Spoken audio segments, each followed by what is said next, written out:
Hi guys, good afternoon. Ito, my bodyguards. Ginigising ako ng dalawa kong bodyguards. Ayan.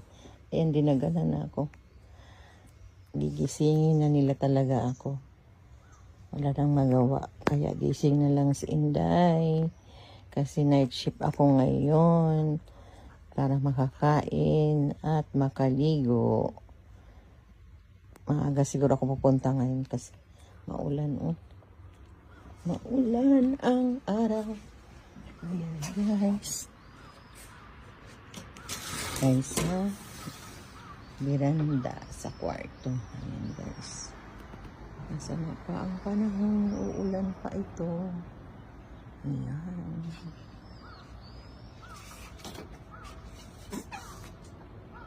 Ayan, guys. Doon yung apita. Doon yung kaisa namin. Ayan, school. Thanks for watching, guys.